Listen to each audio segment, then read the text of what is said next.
Hello बच्चों, let's read the question. Question says in a parallelogram ABCD if angle A is equals to 3x minus 20 degree, angle B is equals to y plus 15 degree, angle C is equals to x plus 40 degree, then find the value of x and y. Okay, तो हम यहाँ पे की concept लिख लेंगे इस question को solve करने के लिए. तो हमारा की कॉन्सेप्ट क्या रहेंगे? That is opposite angles are equal. Okay, opposite angles are equal in parallelogram. Okay, and second part हमारा सेकेंड की कॉन्सेप्ट क्या रहने वाला है? That is angle sum property of parallelogram that is equals to कितना होता है हमारे 360 डिग्री होता है. नाउ जब हम इस क्वेश्चन को सॉल्व करेंगे तो वो अगर ये हमारा ABCD एक पैरेललोग्राम दे रखा है तो हमारा जो एंगल C होगा वो क्या होगा? एंगल A के इक्वल हो जाएगा. तो अगर एंगल A के इक्वल है तो हम यहाँ लिख सकते हैं 3x minus 20 degree is equals to x plus 40 degree.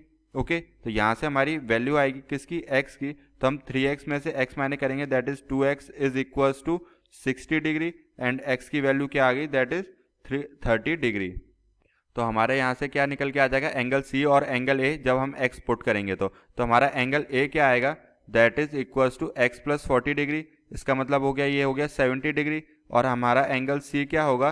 That is 3x minus 20 degree. मतलब 3x 3 इंटू 30 माइनस 20. ओके, तो 90 minus 20 that is equals to कितना हो जाएगा? 70 डिग्री.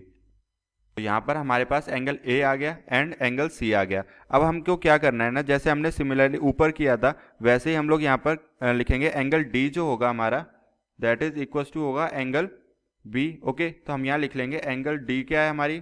एंगल D की वैल्यू क्या है?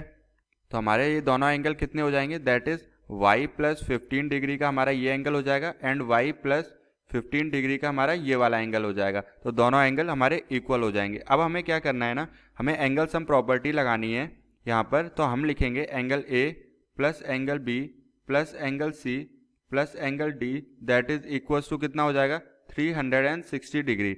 ओके, नाउ हम वैल्यूज पुट करेंगे तो हमें मिलेगा 70 degree plus y plus 15 and plus 70 degree plus y plus 15 that is equals to 360 degree. तो जब हम इसे सॉल्व करेंगे तो हमें मिलेगा 140 degree plus 2 multiply y plus 15 degree. तो यहाँ पे हमें y प्लस 15 डिग्री का वैल्यू कितना आ जाएगा? दैट इज इक्वल्स टू हो जाएगा 110 डिग्री, क्योंकि 140 माइनस होगा देन 2 से डिवाइड होगा. तो यहाँ पे हो गया 110 डिग्री. तो हमारी यहाँ से y की वैल्यू कितनी आ जाएगी? That is equals to 95 degree. So this is our final answer. Hope you understood it well. Best of luck. Thank you.